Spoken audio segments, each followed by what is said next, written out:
ஆரூரத்தா ஐயாரமுதே அலப்பூர் அம்மானே காரூர் புலிகள் புடைசூழ் பிறவி கருகா ஊரானே பேரூருழைவாய் பட்டிப் பெருமான் பிறவா நெறியானே பாரூர் புகழும் போற்றி புகழ்வார் பற்றூர் அம்மான். சுத்தமெல்லாம் சிவமயமாய் சத்தமில்லா தவமயமாய் தொடர பஞ்செழுத்திலே பிறந்து நெஞ்செழுத்திலே நிமிர்ந்து பிரபஞ்சம் என்பதனை உணர நீரினை சிரசில் கொண்டு நெருப்பினை கையில் கொண்டு சக்தியை பாதையாய் கொண்டு சிவத்தை நீதியாய் கொண்டு வாசியை சுத்தியாய் கொண்டு நாசியை பிரணவமாய் கொண்டு நமச்சிவாயத்தை நகாரமாய் மகாரமாய் சிகாரமாய் பகாரமாய் யகாரமாய் கொண்டு சிந்தையை சிவமாய் கொண்டு ருத்ரனாய் சம்புவாய் சங்கரனாய் சம்போவாய் பர்வதனாய் பார்வதி நாயகனாய் எங்கும் எதிலும் அன்பே சிவமாய் தென்னாற்றுடைய சிவனாய் எந்நாட்டவர்க்கும் இறைவனாய் திகழும் அந்த பரம்பொருள் இறையை வணங்கி என் உரையை தொடங்குகிறேன். அருளே உருவான அன்னை பராசக்தி தாயின் தனிப்பெரும் கருணையோடு பச்சை நாயகி அம்மனோடு உணரமர்கின்ற பேருள் பட்டீஸ்வர பெருமானை மனமுருகி சிரம் தாழ்த்தி நமஸ்கரிக்கின்றேன். ஓம் நமக் சிவாய, ஓம் நமக் சிவாய, ஓம் நமக் சிவாய. நம்மளுடைய பாரத தேசத்துல நம்மளுடைய ஜனனத்துல இருந்த மாதா பிதா குரு தெய்வம் அப்படிங்கிற தாரக மந்திரத்தை நம்ம கடைபிடிச்சிட்டு இருக்கோம். அந்த மாதாவையும் பிதாவையும் தான் அந்த இறைவனுக்கு நிகரா பார்க்குறோம். இந்த மாதாவும் பிதாவும் தான் நம்மளுக்கு இந்த குருவா காமிக்கிறாங்க. இந்த குரு தான் நம்மளுக்கு எல்லாம் வல்ல இந்த பரம்பொருள் இறைய காமிக்கிறாங்க. அப்படிப்பட்ட இந்த பரம்பொருள் ஆகிய இறைவன் தான் நம்ம கூட ஞானிகளாகவும் யோகிகளாகவும் சித்தர்களாகவும் ஜீவன் முக்தர்களாகவும் அவதார புருஷர்களாகவும் குருவாகவும் ஆதிகுருவாகவும் இருந்து நம்மளை வழி நடத்துறாங்க. அப்படிப்பட்ட எந்த குரு கிட்ட நம்ம வேண்ட போது, குருவே குருநாதா எனக்கு ஆடிக்கார் வேணும், என்னோட வீடு பக்கத்து வீட்டுக்காரனோட பெரிய வீடா இருக்கணும், இந்த டைம் நீட்ல கட் ஆஃப் கம்மியாகணும், கண்ணா பின்னாலாம் குரு கிட்ட வேண்டக்கூடாது. குரு கிட்ட வேண்டும் போது, குருவே குருநாதா எனக்கு அறிவை கொடு, ஞானத்தை கொடு, புத்தியை கொடு, உன்னுடைய கடைக்கண் பார்வை என் மீது பட்டுக்கொண்டே இருக்கணும், உன் விழி பார்வை என் மீது பட்டுக்கொண்டே இருக்கணும். விழி கிடைக்குமா அபய கரம் கிடைக்குமா, விழி கிடைக்குமா அபய கரம் கிடைக்குமா, குருநாதன் சரணத்தில் நிழல் கிடைக்குமா, குருநாதன் சரணத்தில் நிழல் கிடைக்குமா, விழி கிடைக்குமா அபய கரம் கிடைக்குமா, விழி கிடைக்குமா அபய கரம் கிடைக்குமா, குருநாதன் சரணத்தில் நிழல் கிடைக்குமா, சத்குருநாதன் சரணத்தில் நிழல் கிடைக்குமா, அலை மீது அலையாக துயர் வந்து சேரும் போது, அலை மீது அலையாக துயர் வந்து சேரும் போது,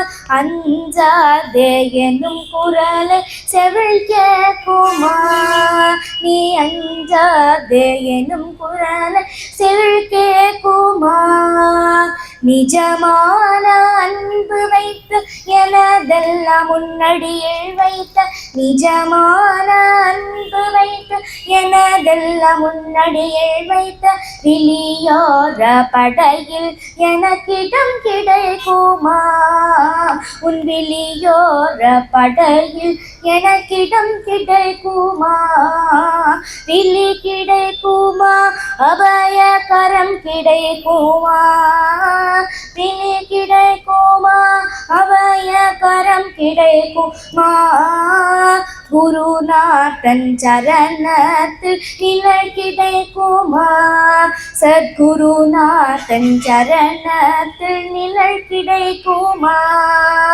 நங்கூரம் போல் குருநாதன் கடவிலி இருக்க, நங்கூரம் போல் குருநாதன் கைவிலி இருக்க, சம்சார புயல் கண்டு மனம் மஞ்சுமா, சம்சார புயல் கண்டு மனம் மஞ்சுமா நின் சம்சார புயல் கண்டு மனம் மஞ்சுமா நிஜமான அன்பு வைத்து எனதெல்லாம் உன்னடியில் வைத்த நிஜமான அன்பு வைத்து எனதெல்லாம் உன்னடியில் வைத்த விழியோர படையில் எனக்கிடம் கிடைக்குமா உன் விழியோர படையில் எனக்கிடம் கிடைக்குமா விழி கிடைக்குமா அபயகரம் கிடைக்குமா விழி கிடைக்குமா அபயகரம் கிடைக்குமா குருநாதன் சரணத்தில் நிழல் கிடைக்குமா சத்குருநாதன் சரணத்தில் நிழல் கிடைக்குமா ஹர ஹர சங்கர ஜெய ஜெய சங்கர ஹர ஹர சங்கர ஜெய சங்கர ஹர ஹர சங்கர ஜெய ஜெய சங்கர ஹர ஹர சங்கர ஜெய ஜெய சங்கர ஹர ஹர சங்கர ஜெய ஜெய சங்கர ஹர ஹர சங்கர ஜெய ஜெய சங்கர ஹர நம பார்வதி பதயே ஹர ஹர மகாதேவா தென்னாட்டுடைய சிவனே போற்றி எந்நாட்டவர்க்கும் இறைவா போற்றி ஏகம்பத்துரையந்தாய் போற்றி பாகம் பெண்ணுருவானாய் போற்றி கூடலிலகு குருமணியே போற்றி கைலை மலையானே போற்றி போற்றி. யானைக்கு ஒரு முகம். இந்த கலியுகத்துல வாழ்ற நம்மள மாதிரி மனுஷனுக்கு ரெண்டு முகம். ஏன்னா முன்னாடி ஒன்று பேசுவா, பின்னாடி ஒன்று பேசுவா, அதனால ரெண்டு முகம். அப்படி யானைக்கு ஒரு முகம், நமக்கு ரெண்டு முகம், தத்தாத்திரியருக்கு 3 முகம், பிரம்மனுக்கு 4 முகம். இப்படி ஆதியும் மன்னவுமாய் தேவர்களும் வேதங்களும் போற்றும் வித்தகன், இந்த பிரபஞ்சத்துக்கெல்லாம் நாயகன், இந்த பிரபஞ்சத்துக்கெல்லாம் பரம்பொருள், முப்பொருள், உலகுக்கும் 7 உலகுக்கும் கருப்பொருளாய் திகழும் அந்த ஈசன் சிவனுக்கு 5 முகங்களா? என்னடா சிவனோட அசல் முகத்திலேயே சிவன் பாதி பார்வதி பாதின்னு அர்த்தநாதீஸ்வரரா பார்த்திருக்கோம். இதென்ன 5 முகங்கள்? சத்யோஜாதம் என்னும் படைத்தல் முகம், வாமதேவம் என்னும் காத்தல் முகம், அகோரம் என்னும் மறைத்தல் முகம், ஈசானம் என்னும் அருளல் முகம், தத்புருஷம் என்னும் மறைத்தல் முகம்னு 5 முகங்களாம். இந்த 5 முகத்தோடைய சங்கமமா தான் நம்மளுடைய பேருள்ள ஈஸ்வர பெருமானா, பட்டி பெருமானா எல்லாத்துக்கும் காட்சி கொடுக்கிறார். ஆதியும் அந்தமும் இல்லாதவர் தான் நம்மளுடைய சிவபெருமான். ஆதியும் அந்தமும் இல்லாத இந்த சிவபெருமான் தான் இந்த பிரபஞ்சத்துக்கே அதிபதி. இந்த பிரபஞ்சம்ன்றது பஞ்சபூதங்களால் ஆனது. பஞ்சபூதங்கள்னா நீர், நிலம், மண், காற்று, ஆகாயம். இதுதான் அந்த பஞ்சபூதங்களா. காஞ்சி ஏகாம்பரேஸ்வரர் கோயில்ல பெருமானுக்கு புனுகுதான் சாத்துவார்கள், ஏனென்றால் அது மண்ணுக்கு அடையாளம். திருக்காலஹஸ்தியில கருவறைக்குள்ள தீபம் டிங்கு டிங்கு டிங்குன்னு ஆடிட்டே இருக்கும், அது காத்துக்கு அடையாளம். திருவானைக்காவல்ல அது அப்புலிங்கம், தண்ணி சிலசலசலான்னு ஊறிட்டே இருக்கும், அது நீருக்கு அடையாளம். திருவண்ணாமலையில காலையில 5 மணிக்கு போனாலும் அனலடிக்கும் சிவலிங்க பெருமான் கிட்ட, அது நெருப்புக்கு அடையாளம். சிதம்பரத்துல சிதம்பரத்துடைய ரகசியம் ஆகாயத்துல அடையாளம். இந்த நமச்சிவாய அப்படிங்கிற இந்த பஞ்சாட்சர மந்திரத்துல நங்கிறது நிலம், நம்ம கால்களை குறிக்கிறது. மாங்கிறது நீர், நம்ம வயிறை குறிக்கிறது. சீங்கிறது நெருப்பு, நம்மளுடைய நெஞ்ச குறிக்கிறது. வாங்கிறது வாயு, நம்ம கழுத்து பகுதியை குறிக்கிறது. யாங்கிறது ஆகாயம், நம்மளுடைய சிரசை குறிக்கிறது. இப்படிப்பட்ட இந்த சிறப்பு மிக்க இந்த பஞ்சாட்சர நாமத்தை நம்ம எந்த நிலையிலும் மறந்துடக்கூடாதுன்றதுக்காக திரு ராமலிங்க வள்ளல் சுவாமிகள் எப்படி சொல்றாருன்னா, பெற்ற தாய் தனை மகமறந்தாலும் பிள்ளை பெரும் தாய் மறந்தாலும், உற்ற தேகத்தை உயிர் மறந்தாலும் மேவிய உடல் மறந்தாலும், கற்ற நெஞ்சகம் களை மறந்தாலும் கண்கள் நெஞ்சு வைப்பது மறந்தாலும், நற்றவத்தவர் உள்ளிருந்தோங்கும் நமச்சிவாயத்தை நான் மறவேனே, நமச்சிவாயத்தை நான் மறவேனே அப்படின்னு சொல்றார். சிவாக்கியர் என்ற ஒரு சுத்தர், அவர் இந்த பஞ்சாட்சர நாமத்தோடைய மகிமைய தன்னுடைய பாடல ரொம்ப அழகா சொல்லியிருக்கார்.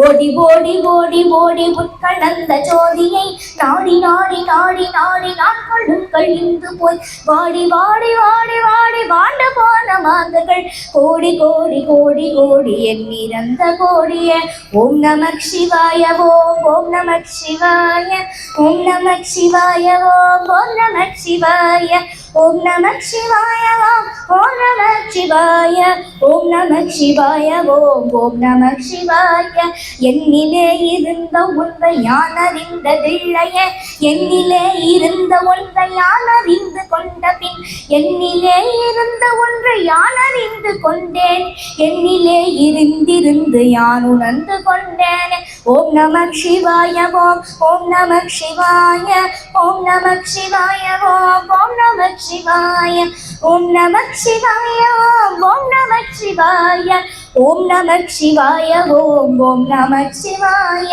அஞ்செழுத்திலே பிறந்து அஞ்செழுத்திலே வளம் அஞ்செழுத்தை ஓதுகின்ற பஞ்சபூ பாவிகான் அஞ்செழுத்தில் ஓரெழுத்து அறிந்து கூற வழிகிறேன் அஞ்சல் அஞ்சல் என்று நாதன் அம்பலத்தில் ஆடுமே ஓம் நம சிவாய ஓம் நம சிவாய ஓம் நம சிவாய ஓம் நம சிவாய ஓம் நம சிவாய ஓம் நம சிவாய ஓம் நம சிவாய ஓம் நம சிவாய அம்பலத்தை அம்பு கொண்டு அசங்கென்றால் அசங்குமோ கம்பமற்ற பார்க்கடல் கலங்கென்றால் கலங்குமோ இன்பமற்ற யோகியை இருளும் வந்து அணுகுமோ செம்பனம்பலத்துள்ளே தெளிந்ததே சிவாயனே ஓம் நம சிவாய ஓம் நம சிவாய ஓம் நம சிவாய ஓம் நம சிவாய ஓம் நம சிவாய ஓம் நம சிவாய ஓம் நம சிவாய ஓம் நம சிவாய. இப்படி இந்த சிறப்பு பெற்ற இந்த பஞ்சாட்சர நாமத்தை சிவபெருமானே நம்மளுடைய காதுல ஒரு ஸ்தலத்துல ஓதுறாருன்னா அது நம்மளுடைய இந்த பேரூர் பட்டீஸ்வரர் கோயில் தான். கரிகாலன் என்ற பிரசித்தி பெற்ற சோழராஜா இவர் 36 சிவாலயங்களை நம்ம கொங்கு மண்டலத்துல மட்டும் அமைச்சிருக்காரு. 1 2 இல்ல 36 சிவாலயங்களை அது நம்ம கொங்கு மண்டலத்திலேயே அமைச்சிருக்காரு. அவர் கட்டினதான் இந்த பேரூர் பட்டீஸ்வரர் கோயிலும் கூட. பிற்காலத்துல 10ஆம் நூற்றாண்டுல இன்னொரு பிரசித்தி பெற்ற சோழராஜா, அவருக்கு ராஜராஜ சோழன் அப்படின்னு பேர். அவர்னால கட்டப்பட்டதான் இங்க இருக்கக்கூடிய அர்த்த மண்டபமும் மகா மண்டபமும். இப்படி இந்த சிறப்புப்பட்ட இந்த பேரூர் ஸ்தலம் ஒரு தேவார வைப்புத்தலம். அது என்ன தேவார வைப்புத்தலம்? இப்படி 108 திவ்ய தேசங்கள் 12 ஆழ்வார்கள்னால பாடல் பெற்றதோ அதே மாதிரி அப்பர், சுந்தரர், திருஞான சம்பந்தர் பல நாயன்மார்கள்னால பாடல் பெற்ற ஸ்தலத்தை தான் தேவார வைப்புத்தலம் அப்படின்னு சொல்லுவாங்க. ஒரு சமயம் சிருஷ்டி காரியத்துல படைப்பு தொழிலை செய்யக்கூடிய பிரம்மதேவர் படைச்சு அதாவது சிருஷ்டி செஞ்சு செஞ்சு செஞ்சு செஞ்சு ரொம்ப சோர்ந்து போயிட்டார், ரொம்ப டயர்ட் ஆயிட்டார். இதை பார்த்து நம்மளுடைய திருமால் மகாவிஷ்ணு காமதேனுவை அழைத்து, நீ சிவபெருமானை நோக்கி தவம் செய்து நீயும் பிரம்மாவை போய் சிருஷ்டி செய் அப்படிங்கிற. சரின்னு இதை கேட்ட காமதேனு இமயமலைக்கு போய் சிவபெருமானை நோக்கி தவம் செய்து நித்தியம் தவத்துல ஈடுபட்டது. நித்தியமா அப்படியே கான்சென்ட்ரேஷனோட உள்ள உருகி தவம் செய்து. அதாவது அந்த காலத்துல முனிவர்கள் ரிஷிகள்லாம் தவம் செஞ்சாங்க. ஆனா நம்மளால அவங்க மாதிரி போய் தவமும் செய்ய முடியாது. ஆனா நம்ம செய்யக்கூடிய அந்த பூஜை, அதாவது ஆராதனையே தவமா நினைச்சு செய்யணும். ஒரு சிலர்லாம் சுவாமிக்கு அர்ச்சனை பண்றேன், பூவால் அர்ச்சனை பண்றேன்னு பூ வச்சு அடிப்பான், அர்ச்சனை பண்ண மாட்டான், அடிப்பான். ஆனா அப்படியெல்லாம் இருக்கக்கூடாது. அதுதான் ராமலிங்க வள்ளலார் சுவாமிகள் எப்படி இறைவனை வழிபடணும் அப்படின்னு சொல்றாரு. எப்படின்னா, நினைந்து நினைந்து உணர்ந்து உணர்ந்து நெகிழ்ந்து நெகிழ்ந்து அன்பே நினைந்து நினைந்து ஊற்றலும் கண்ணீர் அதனால் உடம்பு நனைந்து நனைந்து அருளமுதே நன்னிதியே ஞான நரத்தரசே என்னுரிமை நாயகனே என்று வனைந்து வனைந்து ஏத்துதும் நாம் பம்மின் உலகியலீர் மரணமில்லா பெருவாழ்வில் வாழ்ந்திடலாம் கண்டீர் அப்படிங்கிற. இப்படியெல்லாம் உருகி உருகி தவம் செய்யணும் அப்படிங்கிறார். அதே மாதிரிதான் இந்த காமதேனும் அப்படியே உருகி உருகி உள்ள முருகி தவம் செஞ்சுட்டான். ஆனா இந்த காமதேனுக்கு கடைசி வரைக்கும் அந்த ஈசன் அதாவது சர்வேஸ்வரனுடைய தரிசனம் கிடைக்கல. அதனால ரொம்ப சோகமா இருக்கான். சரின்னு அப்படி இன்னொரு நாள் தவம் செஞ்சுட்டு இருக்கும்போது நாராயண நாராயண அப்படின்னு ஒரு குரல் கேட்கதான். அதாவது யானை வரும் பின்னே மணி யோசை வரும் முன்னேன்னு சொல்றாங்க இல்லையா, இந்த மாதிரி நாரதர் வரக்கு முன்னாடி நாராயண நாராயண அப்படிங்கிற குரல் மட்டும் கேட்கும். சரின்னு காமதேனு கடற்கரை தவத்துல இருந்து எந்திரிக்கிறான். எந்திரிச்சு பார்த்தா நாரதரை பார்க்குறான். நாரதரை பார்த்த உடனே காமதேனுக்கு மனசுல ஒரு சந்தோஷம் ஏற்படுதான். ஏன்னா நாரதர் will have answers for all questions. எந்த கொஸ்டின் கேட்டாலும் ஆன்சர் வச்சிருப்பார். அதனால நாரதர்கிட்ட இதை பத்தி கேட்கலாம் அப்படின்னு நாரதர்கிட்ட போய் சொல்றான். நானும் ரொம்ப வருஷமா தவம் இருக்கேன், ஆனா எனக்கு சிவபெருமானுடைய தரிசனம் கிடைக்கவே இல்லை, நான் என்ன செய்ய அப்படின்னு கேட்கும்போது நாரதர் சொல்றா, நீ காஞ்சிமா நதிக்கரைக்கு பக்கத்துல உள்ள மேலை சிதம்பரத்துக்கு போ. மேலை சிதம்பரம் என்ற பேரூர், நம்மளுடைய இந்த பேரூர் தான் மேலை சிதம்பரம்னு சொல்லுவாங்க. இந்த மேலை சிதம்பரத்துக்கு போ. அங்க ஆதிலிங்கேஸ்வரர் வடிவில் நம்மளுடைய சிவபெருமான் காட்சி கொடுப்பார். அவருக்கு நீ உன்னுடைய பாலையே கறந்து அபிஷேகம் செய் அப்படிங்கிறான். சரின்னு காமதேனு தன்னுடைய கன்றுக்குட்டி, காமதேனுடைய கன்றுக்குட்டிக்கு பேரு பட்டி அப்படின்னு பேரு. சரின்னு காமதேனு தன்னுடைய கன்றுக்குட்டி ஆகிய பட்டியை கூப்பிட்டுட்டு வரா. இந்த மேலை சிதம்பரமான இந்த பேரூர் கோயிலுக்கு வந்தா. வந்து இங்க சிவபெருமானுக்கு தன்னுடைய பாலையே கறந்து அபிஷேகம் பண்ணி தினமும் நிருத்தியமா வழிபட்டு தவம் மேற்கொள்றார். இந்த காமதேனுடைய கன்றுக்குட்டியான இந்த பட்டி ரொம்ப சுட்டி. ஒரு சமயம் காமதேனு ஆதிலிங்கேஸ்வர மூர்த்திக்கு அபிஷேகம் செஞ்சுட்டு இருக்கும் போது இந்த காமதேனுடைய கன்றுக்குட்டியான இந்த பட்டி ஜரக் ஜரக் ஜரக் ஜரக் அங்க இருந்தீங்க இங்க இருந்தாங்க அங்க இருந்தீங்கன்னு ஓடிட்டே இருக்கு.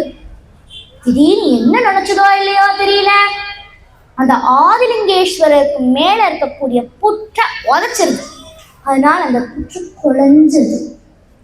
அந்த கால் தழும்பு, அதாவது அந்த கால் குழம்பு, அந்த பட்டியோடைய கால் குழம்பு சிவபெருமானுடைய திருமுடியில ஆழமா பதிஞ்சிருது. இதை பார்த்த காமதேனுக்கு என்ன செய்யன்னு தெரியல. ஐயோ பட்டி இப்படி செஞ்சு கொடுத்தே பட்டி, ஐயோ அப்படின்னு ரொம்ப பதறி போயிடுச்சு. உடனே சிவபெருமான் காட்சி கொடுத்து சொல்றா, miss Kamadhenu please don't be worried, வருத்தப்படாத. எப்படி பட்டி உனக்கு குழந்தையோ அதே மாதிரி பட்டி எனக்கும் குழந்தைதான். இப்போ அவ ஒன்றும் உதச்சா நீ எவ்வளவு சந்தோஷப்படுவ, அதே மாதிரி நானும் சந்தோஷம்தான் பண்றேன். எனக்கு வேற எந்த ஒரு விதமான ஒரு கஷ்டமும் இல்லை.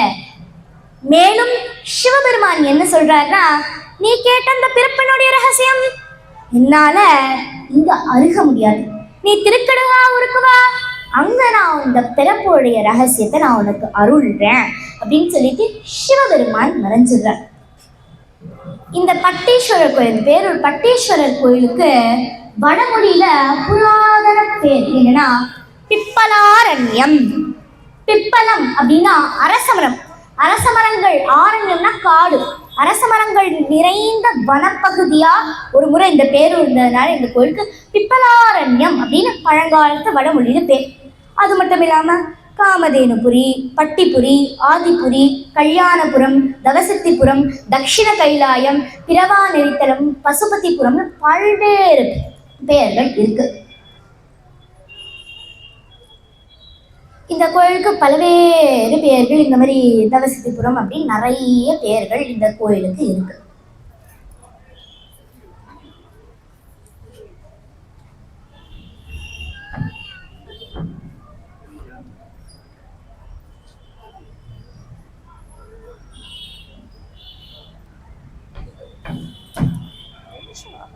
சிறப்புகள்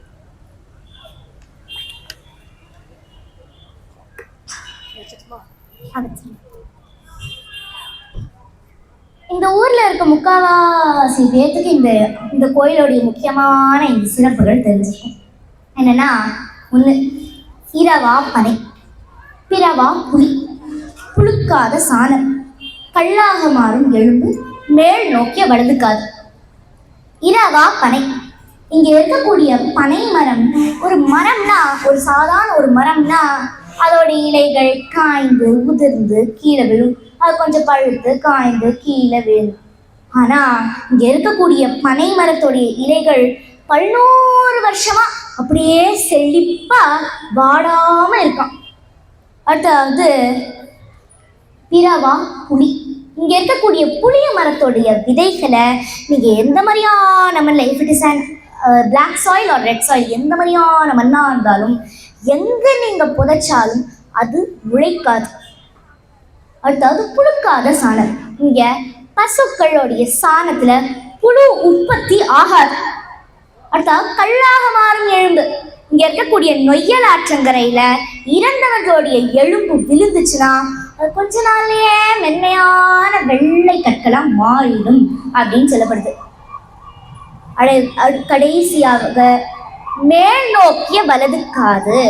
இங்க இறக்கும் தெருவாயில அந்த இறந்தவர்களுடைய வலது காது மேல் நோக்கி இருக்கும். ஏன்னா சிவபெருமானே அவர்களுடைய காது பஞ்சாட்சர நாமத்தை ஓதுறதா சொல்லப்பட்டது. அதாவது காஞ்சியில பிறக்க முக்தி, காசியில இறக்க முக்தி. ஆனா இந்த பேரூர்ல பிறந்தாலும் முக்தி, இறந்தாலும் முக்தி அப்படின்னு சொல்லுவாங்க. இப்படிப்பட்ட இந்த முக்தியை ஏன் எல்லாரும் இந்த முக்தியை நம்ம எல்லாரும் ஏன் வேண்டுறோம்? இந்த முக்தியில என்ன இருக்கு? என்ன நம்ம அவ்வளவு இந்த முக்தியை வேண்டக்கான காரணம் என்ன அப்படின்றத சிவவாக்கியசித்தர் தன்னுடைய பாடல்ல ரொம்ப அழகா சொல்லியிருக்கு.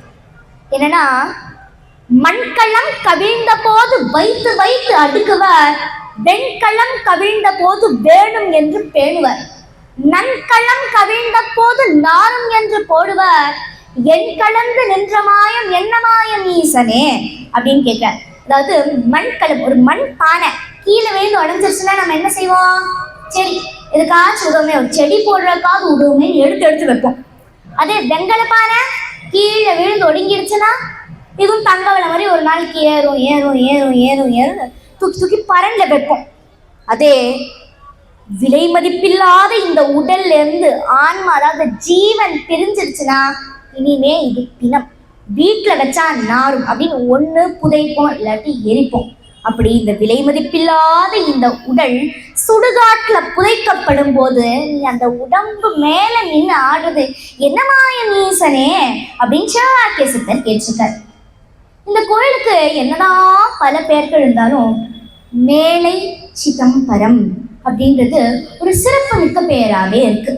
ஏன் இந்த கோயிலுக்கு மேலை சிதம்பரம் அப்படின்னு பேர்னா, எப்படி சிதம்பரத்துல நடராஜர் ஆடின கோலத்துல காட்சி கொடுக்குறாரோ அதே மாதிரி இந்த கோயில்ல ஆடி முடித்த கோலத்துல காட்சி கொடுக்குறார் அப்படின்னு சொல்லப்படுது. சிவனுக்கு தாண்டவம்னா ரொம்ப இஷ்டம்.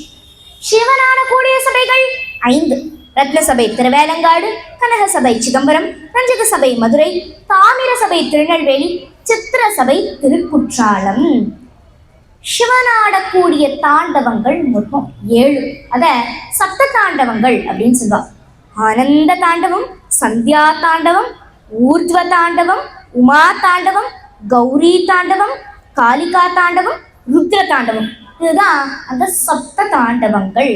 இங்க நம்மளோட இந்த பேரூர் பட்டீஸ்வரர் கோயில்ல பெருமான் ஆனந்த தாண்டவத்துல நம்மளுக்கு காட்சி கொடுக்கிறார். நம்ம எல்லாருமே சிவனோட பிரசித்தி பெற்ற இந்த சிவதாண்டவ ஸ்தோத்திரத்தை கேட்டுப்போம். என்னன்னா, ஜடாட்டவீக லச்சல பிரவாக பாவிதஸ்தலே கலேவ லம்ய லம்பிதம் புஜங்க துங்க மாலிகம் டம டம டம டமண்டிநாத பட்டமர்வயம் சகார சண்ட தாண்டவம் தனோத்துர சிவ சிவம் ஜட்டாஹட்டாஹ சம்பிரமப்ரமன்னிலிம்ப நிர்ஜரி விலோல வீச்சி வல்லரி விராஜமான மூர்த்தரி தகத் தகத் தகத் ஸ்வலல் லாட்டப்பட்ட பாவகே கிஷோர சந்திரசேகரே ரதி பிரதிக்ஷணம் மம அப்படின்னு பெருசா போயிட்டே இருக்கும்.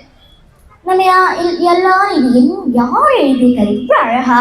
பத ஜதி யதி கதியோட இப்படி அழகா எழுதியிருக்காரு. யார் எழுதியிருக்காங்க என்னைக்காவது யோசிச்சிருக்கோமோ? யோசிச்சிருந்தா நம்மளாம் என்ன நினைச்சிருப்போம்? எல்லாம் அந்த காலத்தில் வாழ்ந்த மகான்கள், ஞானிகள், யோகிகள் எதுன்னு நினைச்சிருப்போம். ஆனா இதை இயற்றியது ராமாயணத்தில் அவன் ஒரு அரக்கன், அசுரன், வில்லன். சிவனின் பார்வையில் அவன் ஒரு சிவ பக்தன், சிவ சித்தன். அவன்தான் ராவணேஸ்வரன் என்னும் ராவணன் இயற்றியதான் இந்த பாடல். சாம்ராஜ்யங்கள்லயே பிரசித்தி பெற்ற சாம்ராஜ்யம், அதாவது நம்மளுடைய திராவிட சாம்ராஜ்யங்கள்லயே பிரசித்தி பெற்ற சாம்ராஜ்யம்னா அது நம்மளுடைய சோழ சாம்ராஜ்யம் தான். அதுல ஒரு பிரசித்தி பெற்ற மன்னன் தான் ராஜராஜ சோழன். நம்ம எல்லாத்துக்குமே தெரிஞ்சிருக்கும். இப்பதான் பொன்னியின் செல்வன் அப்படின்னு ஒரு படம் வந்துச்சு, அதனால எல்லாத்துக்கும் தெரிஞ்சிருக்கும். அவருடைய தமக்கை, அதாவது அக்கா, அவருக்கு குந்தவை அப்படின்னு பேர், குந்தவை பிராட்டி அப்படின்னு சொல்வா. ஒரு சமயம் இந்த குந்தவை பிராட்டி ஒரு சிறந்த சிவபக்தை. அவருக்கு சிவன்னா அவ்வளவு பிடிக்கும், நடராஜன்னா ரொம்ப பிடிக்கும். ஒரு சமயம் இந்த குந்தவை பிராட்டி சிவபெருமானுக்கு பூஜை பண்ணிட்டு இருக்கா, ஆராதனை பண்ணிட்டு இருக்கா. ஆராதனை பண்ணிட்டு இருக்கும்போது நடராஜ பெருமானோடைய அழக ரசிக்கிறான். எப்படின்னா, குனித்த புருவமா இருக்காரா, கொவ்வை செவ்வாயோட இருக்காரா, பனித்த சடையோட இருக்கா, பவளம் போல் மேனியோட இருக்காரான்னு குனித்த புருவமும் கொவ்வை செவ்வாயில் குமின் சிரிப்பும் பனித்த சடையும் பவளம் போல் மேனியில் பால் வெந்நீரும் இனித்த முடைய எடுத்த பொற்பாதமும் காணப்பெற்றாள். மனித பிறவியும் வேண்டுவதே இம்மாநிலத்தே, மனித பிறவியும் வேண்டுவதே இம்மாநிலத்தே, மனித பிறவியும் வேண்டுவதே இம்மாநிலத்தே அப்படின்னு அவ ஆராதனை பண்ணி முடிக்கிறா. திடீர்னு பாசத்தோட கிழந்த ஒரு கம்பீர குரல் கேட்டுதான், குந்தவை குந்தவை, அக்கா குந்தவை. குந்தவை திடுக்குன்னு திரும்பி பார்த்தா யாருன்னு பார்த்தா ராஜராஜ சோழன், அதாவது அருள்மொழிவர்மன். குந்தவை, இவ்வளவு அழகான பாடல், இவ்வளவு அதிமதுரம் தமிழால் இயற்றப்பட்ட இது என்ன பாடல் இது? உன்னுடைய சாரீரம் தேனில் குலைத்த முக்கணி சுவை போல் இருக்கிறதே, இது யாரு இயற்றிய பாடல்? இவ்வளவு அழகான பாடல், என்ன பாடல் இது குந்தவை? ஆமா, இவ்வளவு அழகா பாடியிருக்க, நான் உனக்கு ஏதாச்சும் ஒரு கிஃப்ட், அதாவது ஒரு ப்ரெசன்ட் கொடுக்கணும், ஒரு பரிசு கொடுக்கணும் அப்படின்னு விரும்புறேன். உனக்கு என்ன வேணும்? கேள் குந்தவை, கேள் கேள் அப்படிங்கிறான். உடனே குந்தவை பிராட்டி சொல்றானா, அருள்மொழி அருள்மொழி, எனக்கு பொன் வேண்டாம், பொருள் வேண்டாம், மண் வேண்டாம், மரம் வேண்டாம், பணம் வேண்டாம், பதவியும் வேண்டாம். நான் விரும்புவது தேவர்கள் போற்றிய தெய்வ மொழியாம், தெய்வமே போற்றிய திவ்ய மொழியாம், திருவள்ளுவர் போற்றிய திருமொழியாம், இனிமை தமிழாம், இசை தமிழாம், இயற்றப்பட்ட தேவாரம் என்னும் தேனமுது இசையமுது பாடல்கள் தான் எனக்கு வேணும். எனக்கு தேடி தருவாயா? எனக்கு இந்த பாடல் எனக்கு தெரிந்ததோ கடுகளவு, ஆனால் இருப்பதோ கடலளவு பாடல்கள். எனக்கு இருக்க பாடல்கள் நான் எடுத்து தரணும் அப்படின்னு கேட்கலாம். உடனே ராஜராஜன் சொல்ற, குந்தவை, நீ விரும்பும் சிவபெருமான் மீது இயற்றப்பட்ட அந்த தேவாரம் என்னும் பாடல் பதிகங்களை நாடி ஓடி தேடி பாடினும் நான் உனக்கு கண்டுபிடிச்சு தரேன் அப்படிங்கிற. அக்கா சொன்னா தம்பி செய்யாமையா இருப்பார், அவர்தான் காரிய வேந்தனாச்சே, காரிய வலிதன். சரின்னு இந்த தேவார பாடல்களை தேடுற வேலையில ரொம்ப ஈடுபடுறார். ஆனா அப்பதான் அவர் யோசிக்கிறார், நம்ம பாட்டுக்கு அக்கா கிட்ட ஒரு வாக்கு கொடுத்துட்டோமே, இப்படி தேடி தரோம்னு வாக்கு கொடுத்துட்டோமே, ஆனா எங்க போய் தேட, எப்படி போய் தேடுவோம், யார்கிட்ட நம்ம உதவியை கேட்க அப்படின்னு ஒரே குழப்பமா இருக்கார்.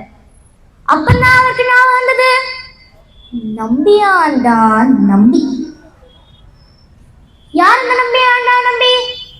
கடலூர் மாவட்டம் திருநாரையூர் என்ற சிறப்புமிக்க ஸ்தலத்துல பொல்லா பிள்ளையார் கோயில் அப்படின்னு ஒரு கோயில் இருக்கு.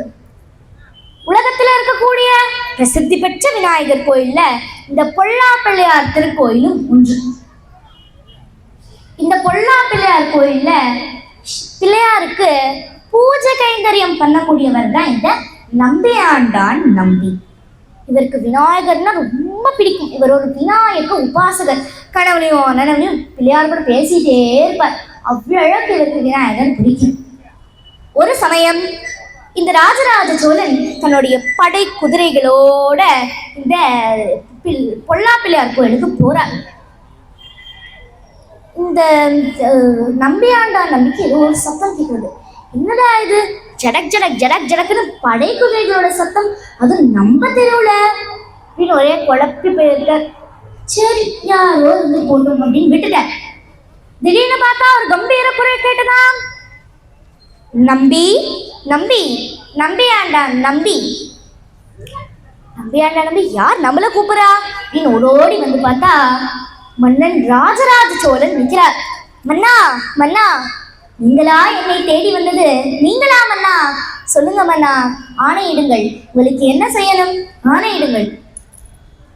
நம்பி, நான் உன்னை நம்பிதான்ப்பா வந்திருக்கேன். நம்பி, இங்க பாரு, நீ எனக்கு ஒரு சகாயம் செய்யணும். நானே பெருமாளுக்கு பூஜை கைங்கரியம் செய்யக்கூடிய ஒரு ஏழை. அதெல்லாம் சொல்லக்கூடாது. நீங்க எனக்கு ஒரு சகாயம் பண்ணணும். என்ன சகாயம்? என்னுடைய அக்கா ஆகிய குந்தவை பிராட்டி தேவாரம் அப்படின்னு ஒரு பாடல்கள் இருக்கிறதா சொன்னா, அதிமதுர தமிழால் இயற்றப்பட்ட அந்த பாடல்கள் அவகிட்ட ஏதோ ஒரு 10-12 பாடல் தான் இருக்கு. ஆனா அவளுக்கு மீறி இருக்க பாடல்களும் வேணும் அப்படின்னு என்கிட்ட ஒரு அன்பு கட்டளை இட்டா. அதனால நீ எனக்கு இந்த பாடல்களை தேடுறதுல உதவி செய்யணும் அப்படிங்க. சரி மன்னா, நான் கண்டிப்பா உங்களுக்கு உதவுறேன் அப்படின்னு நம்பி ஆண்டா நம்பி போயிட்டார். அப்புறம்தான் யோசிக்கிறார், ஆத்தாடி, நம்ம பாட்டுக்கு மன்னன் கிட்ட போய் இப்படி சொல்லிட்டோமே, தேடி கொடுக்குறோம்னு சொல்லிட்டோமே, ஆனா யார்கிட்ட நம்ம போய் உதவி கேட்போம்?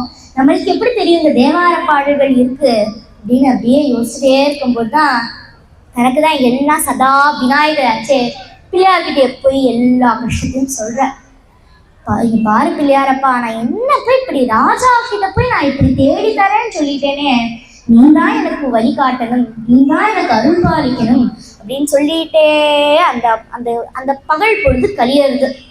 யோசிச்சுட்டே இருக்கார். அப்படியே தூங்கிடுற. அன்னைக்கு அவருடைய சொப்பனத்துல பிள்ளையார் சொல்றார், நம்பி நம்பி, நீ கேட்ட தேவார பதிகங்கள் சிதம்பரம், தில்லை சிதம்பரம் கோயில்ல இருக்கக்கூடிய அந்த மேற்கு பரன்ல இருக்கு, நீ அங்க போய் எடுத்துக்கலாம் அப்படின்னு சொல்ற.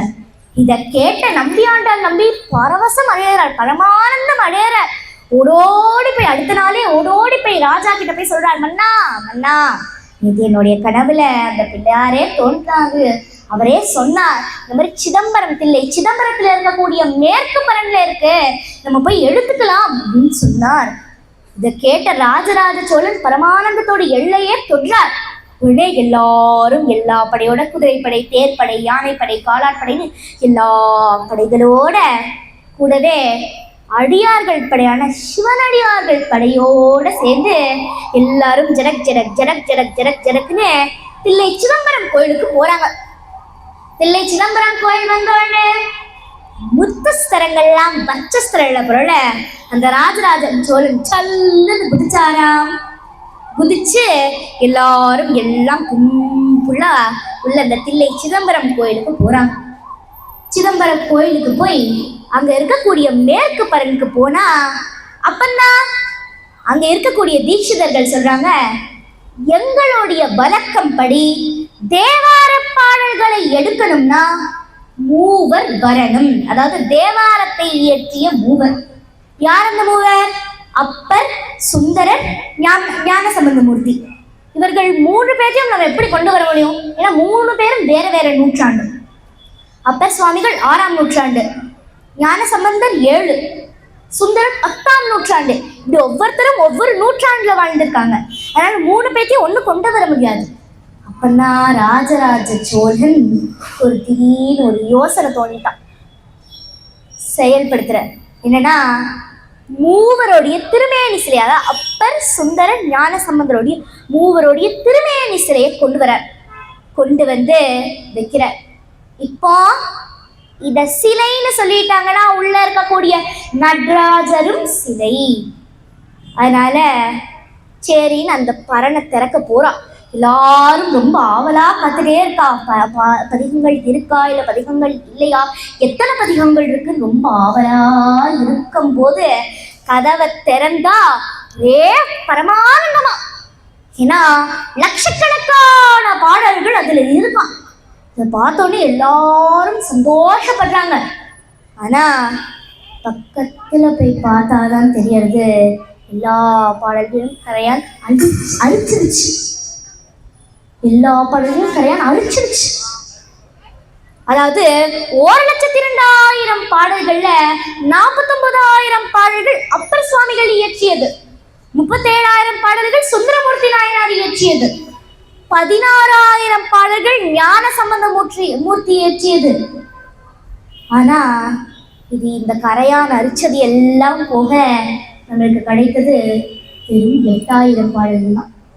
அந்த கரையானுக்கு கொடுத்து வச்ச பாக்கியம் அந்த தமிழ், அந்த தேவாரம் என்ற தமிழுடைய சுவையை சுவைக்க. ஆனா இந்த மாநில பிறவியான நம்மளுக்கு அந்த பாக்கியம் கிடைக்கல அந்த தேவார தமிழை சுவைக்கிறதுக்கு. அந்த 3 அறிவு படைத்த கரையானுக்கு கிடைத்த பாக்கியம் இந்த 6 அறிவு படைத்த இந்த மனுஷ ஜென்மத்துக்கு கிடைக்கலையா? எப்படியோ 8,000 பாடல்கள் கிடைச்சிருக்கு இல்லையா? இப்படி ராஜராஜ சோழன் நம்மளுக்காக கஷ்டப்பட்டு மீட்டெடுத்து கொடுத்த இந்த 8,000 தேவார பதிகங்களை நாம் அனுதினமும் போற்றி புகழ்ந்து அடுத்த சந்ததிக்கு எடுத்துட்டு போய் லோகக்ஷேமத்தை உண்டாக்குவோமாக. சைவ சமய புரவர்கள் நால்வர் தேவாரத்தோட முதல் 3 பதிகங்களை கொடுத்த திருஞான சம்பந்தர், தேவாரத்தோட 4ஆம் 5ஆம் 6ஆம் திருமுறைகளை கொடுத்த அப்பர் சுவாமிகள், தேவாரத்தோட 7ஆம் திருமுறையை கொடுத்த சுந்தரமூர்த்தி சுவாமிகள் மற்றும் திருவாசகம் மற்றும் திருக்கொவ்வையாரை கொடுத்த மாணிக்க வாசகர். மனிதன் கேட்க மனிதன் சொன்னது திருக்குறள், மனிதன் கேட்க கடவுள் மனிதன் கேட்க கடவுள் சொன்னது கீதை, கடவுள் கேட்க மனிதன் சொன்னது திருவாசகம். மொத்தம் 12 திருமுறை, அதுல 8வது திருமுறை தான் இந்த திருவாசகம். மந்திரங்கள்ல 8வது மந்திரத்துக்கு சிகா மந்திரம் அப்படின்னு பேர். சிகைனா மேல் பாகம், இந்த தலைக்கு, அதாவது இந்த மேல் பாகத்துக்கு மேல ஒரு பாகம் இல்லாததுனால சிகா மந்திரத்துக்கு மேல ஒரு மந்திரம் கிடையாது. திருவாசகத்துக்கு உருகார், உருவாசகத்துக்கும் உருகார். திருவாசகம் என்னும் தேன். இந்த திருவாசகத்துல வரக்கூடிய முதல் பாடல் நமக் சிவாய வாழ்க, நாதன் தாழ் வாழ்க, இவை பொழுதும் என் நெஞ்சில் நீங்காதான் தாழ் வாழ்க, ஊகலி ஆண்ட குருமனிதன் தாழ் வாழ்க, ஆகமமாகி நின்ற அன்னிப்பான் தாழ் வாழ்க, ஏகன் அநேகன் இறைவன் அடி வாழ்க அப்படின்னு 6 வாழ்க. வேகம் கெடுத்தாண்ட வேந்தனடி வழ்க, பிறப்பருக்கும் பிஞகன் தன் பேக்கடல்கள் வெல்க, புறத்தார்க்கு சேயோன் தன் பூங்கடல்கள் வெல்க, கரம் குவிவார் உள்மகிழும் கோண்கடல்கள் வெல்க, சிரம் குவிவார் ஓங்குவிக்கும் சேயோன் கடல் வெல்க அப்படின்னு 5 வெல்க. ஈசனடி போற்றி, எந்தையடி போற்றி, தேசனடி போற்றி, சிவன் சேவடி போற்றி, நேயத்தே நின்ற நிமலனடி போற்றி, மாயப்பிறப்பருக்கும் மன்னனடி போற்றி, சீரார் கருந்துரை நம் தேவனடி போற்றி, ஆராத இன்பவர்களும் மலை போற்றி போற்றி அப்படின்னு 8 போற்றி. 6 வாழ்க, 5 வெல்க, 8 போற்றி. மொத்தம் 658. திருவாசகத்தில் இருக்கக்கூடிய பாடல்கள் மொத்தம் 658. திருவாசகத்துல வரக்கூடிய ஒரு சிவபுராண பாடல். புல்லாகி பூடாய் புழுவாய் மரமாகி பல்விருகமாகி பறவையாய் பாம்பாகி கல்லாய் மனிதராய் பேயாய் கணங்களாய் வல்லசுரராகி முனிவராய் தேவராகி செல்லா நின்ற இத்தாவர சங்கமத்துள் எல்லா பிறப்பும் பிறந்திலைத்தேன் எம்பெருமான் மெய்யே உன் பொன்னடிகள் கண்டு இன்று வீடு உற்றேன். அதாவது ஒரு பிறவி, அதாவது மனித பிறவி மட்டும் இல்லை, ஒரு பிறவியா ஒரு பிறப்பெடுத்து பல்வேறு பிறவிகள் பிறந்து பிறந்து பிறந்து பிறந்து பிறந்து கடைசியில் அந்த ஈசனுடைய சர்வேஸ்வரனுடைய பொன் அடிகளை பார்த்துதான் இந்த மனித பிறவி வீடு பேர் அடைகிறாங்க அப்படிங்கிறத மாணிக்க வாசக சுவாமிகள் ரொம்ப அழகா தன்னுடைய திருவாசகத்துல சொல்லியிருக்கார். அடுத்தது சைவக்குறவ அடியார்கள்ல இன்னொரு முக்கியமான நபர், அவர் தான் திருஞான சம்பந்தர், திருஞான சம்பந்த மூர்த்திகள். அவர் 3 வயசு குழந்தையா இருக்கும்போது அவங்க அப்பா, வாடா ராஜா ஆத்துல குளிச்சுட்டு வரலாம் வாடா அப்படின்னு கூப்பிட்டு போயிட்டு அப்பா குழந்தைய கரையில உட்கார வச்சுறார். அப்பா ஆத்துக்குள்ளார போய் நல்லா முங்கி தேய்ச்சி குளிச்சுட்டு வரார். அதாவது ஒரு சிலர்லாம் குளிக்க போறேன்னு அரைகுறையா குளிச்சுட்டு வருவா. அதாவது காக்கா குளியல்னு சொல்லுவா. கடனுக்கே குளிச்சுட்டு வருவா. கடனுக்கே குளிச்சுட்டு வருவா. பார்த்தா உள்ள போய் ஒரு 2 சொம்பு தண்ணியை ஊத்திட்டு அந்த தரை கூட நனைஞ்சிருக்காது. அந்த மாதிரி குளிச்சுட்டு வருவா. ஆனா இவர் அப்படியெல்லாம் இல்லாம நல்லா தேய்ச்சி குளிச்சுட்டு வரா. குளிச்சுட்டு இருக்கும் போது அவருடைய குழந்தை ஆகிய அந்த திருஞான சம்பந்தருக்கு பசிக்க ஆரம்பிச்சிருச்சு. அதனால அழுக ஆரம்பிச்சிருச்சு. அப்பாவையும் காணோம். அப்பா வேற தண்ணிக்குள்ளார முங்கி குளிச்சுட்டு இருக்காரு. அதனால அப்பாவையும் காணோம். அதனால அழுக ஆரம்பிச்சிட்டு இதை பார்த்த சிவபெருமான், எனக்கா ஒரு குழந்தை அழுதே அப்படின்னு ஓடி வந்து பார்க்க அர்த்தநாதீஸ்வரர் ரூபத்துல அந்த குழந்தைக்கு காட்சி கொடுக்குறார். அர்த்தநாதீஸ்வரங்க போது ஒரு பக்கம் அம்பாள், இன்னொரு பக்கம் சிவபெருமான் இருப்பார். அப்படி அர்த்தநாதீஸ்வரர் கோலத்துல காட்சி கொடுக்கறதுனால இந்த அம்பாள் இருக்கா இல்லையா, அம்பாலும் இந்த உமையவளும் நம்ம எல்லாத்தையும் பார்த்துக்கக்கூடிய ஒரு தாய் தானே, நம்ம எல்லாத்தையும் ரட்சிக்கக்கூடிய ஒரு தாய் தானே. அவ பார்த்தா அந்த குழந்தைக்கு பால் கொடுக்குறா. 3 வயசுலயே உமையவள் கிட்ட இருந்து ஞானப்பாலை குடித்ததுனால இந்த குழந்தைக்கு ஞான சம்பந்தன் அப்படின்னு பேர். இந்த குழந்தைக்கு ஞானப்பால் கொடுக்குறா. குடிச்சிட்டு அவங்க மறைஞ்சிடா. அப்போ அவங்க அப்பா வந்து பார்த்தா குழந்தையோட வாய் ஃபுல்லா பாலா இருக்கு. அவங்க அப்பா வந்து பார்க்குற, யாரா ராஜா பால் கொடுத்தது, யாரோட பால் வாங்கி குடிச்ச, யாரோடயா அப்படின்னு கேட்குறேன். உடனே அந்த குழந்தை சொல்லிட்டான், அதுவா அப்பா அப்படின்னு இப்படி காமிச்சுதான். இப்படின்னா ஆகாயம், ஆகாயத்துக்கு மேல ஒண்ணு இல்லை, அது போல பரம்பொருள் சிவபெருமானுக்கு மேல ஒருத்தர் இல்லாதனால இப்படி காமிச்சுதான்.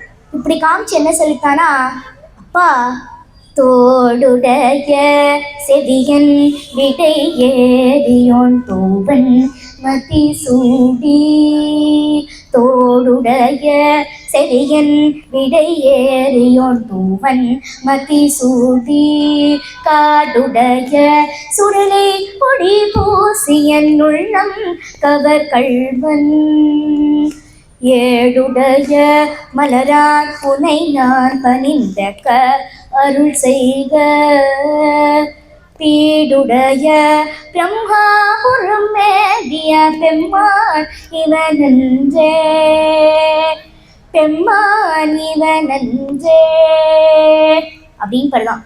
தோடுடைய சிறியன் தோடு அடைஞ்சிருக்காரா, விடை ஏறியோன் ரிஷப வாகனத்துல காட்சி கொடுக்கிறார்.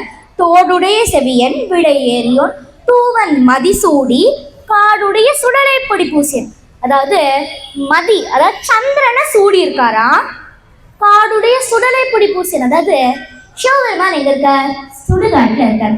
அந்த சுடுகாட்டுல இருக்கக்கூடிய அந்த சேக்ரட் ஆஷ் அதாவது விபூதியா சாம்பல உடம்பு ஃபுல்லா பூசியிருக்காராம். அதான் தோடுடைய செவியன் விடை ஏறியோன் தூவன் மதிசூடி, காடுடைய சுடலை பொடி பூசியன் உள்ளங்கவர் கல்வன். அவர் ஒரு கல்வனா, என்ன மாதிரியான கல்வனா, உள்ளத்தை கவர்ந்து செல்லக்கூடிய விதமான ஒரு கல்வனா. அதான் தோடுடைய செவியன் விடை ஏறியோன் தூவன் மதிசூடி, காடுடைய சுடலை பொடி பூசியன் உள்ளம் கவர் கல்வன், ஏடுடைய மலரான் உனை நான் பணிந்தக்க அருள் செய்த பீடுடைய பிரம்மாபுரம் மேவிய பெருமான் இவனன்றே. அதாவது மலர் போன்ற இருக்கக்கூடிய அந்த ஏடுகள்ல இருக்கக்கூடிய அந்த பதிகங்களை நான் உனக்கு சமர்ப்பிக்கிறேன் அப்படிங்கிற அந்த பிரம்மாவை, பீடுடைய பிரம்மாபுரம் மேவிய பெருமான் இவன் என்று அந்த பிரம்மனை வியந்து பார்க்கக்கூடிய அளவுக்கு பெருமான் நீ அப்படிங்கிறாராம். இப்படி உமையவள் கிட்ட இருந்து 3 வயசுலயே ஞானப்பாலை குடித்து பதிகம் பாடிய சிறப்பு பெற்ற ஞாயன்மார் தான் இந்த திரு ஞான சம்பந்தர். அடுத்தது அப்பர் சுவாமிகள். ஒரு சமயம் அப்பர் சுவாமிகள் சோழநாடு வழியா நடந்து போயிட்டே இருக்கார். நடந்து போயிட்டு இருக்கும்போது திங்களூர் அப்படிங்கிற ஊரை தாண்டி போயிட்டு இருக்கார். போயிட்டு இருக்கும்போது வைகாசி மாசம் மத்தியான வேலையில நடந்து போயிட்டு இருக்கார். ரொம்ப சூடா இருக்கு. அதனால கண்ணெல்லாம் அவருக்கு அப்படியே இருண்டிட்டு வருதாமா. சரின்னு அப்படி தூரத்துல பார்த்தா ஒரு தண்ணீர் பந்தல் தெரியுது. சரின்னு அந்த தண்ணீர் பந்தல்ல போய் அங்க தண்ணி குடிக்கலான்னு போறேன். அப்படியே அந்த தண்ணீர் பந்தலுக்கு போய் தண்ணி வாங்கி குடிச்சோன்னா அவருக்கு கண் நல்லா பிரகாசமா விலாசமா தெரியறாமா. தண்ணீர் குடிச்சிட்டு இருக்கும் போது அப்பந்தான் அவர் பார்க்கிறார், அங்க திருநாவுக்கரசர் தண்ணீர் பந்தல் அப்படின்னு போயிருக்கு. நம்மள அந்த என்ன நினைப்போம், ஆஹா நம்ம பேர்ல ஒருத்தர் தண்ணீர் பந்தல் அமைச்சிருக்காரு அப்படின்னு தான் நினைப்போம்.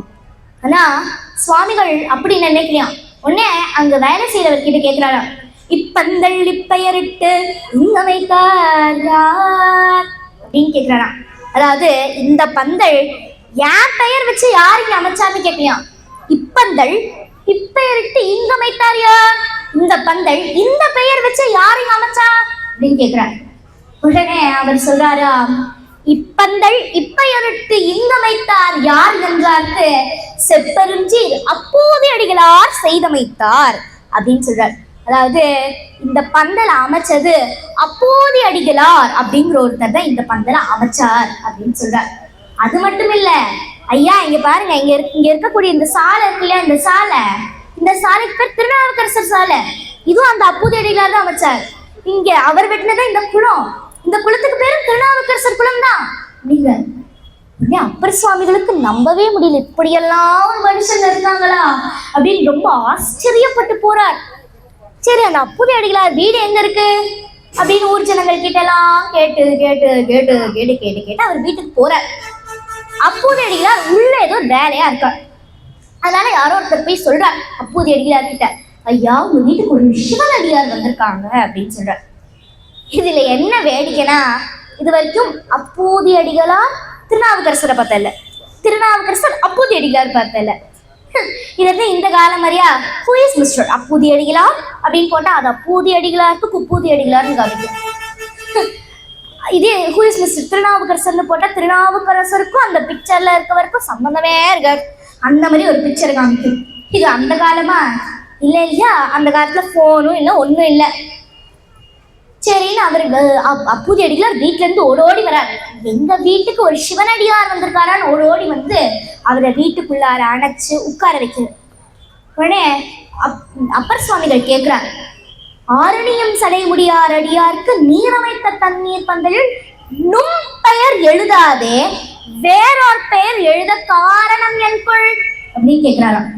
அதாவது ஆரணியம் சடை முடியார், அதாவது கங்கை நதியை தலையில வச்சிருக்காரு இல்லையா சிவபெருமான், அணிந்த சடைமுடியார், சடைமுடியோடு இருக்கக்கூடிய அந்த சிவபெருமானோட அடியாருக்கு நீங்க அமைச்ச தண்ணீர் பந்தல்ல உங்க பெயர் எழுதாம இன்னொருத்தங்க பெயர் எழுத என்ன காரணம் அப்படின்னு கேக்குறாங்க.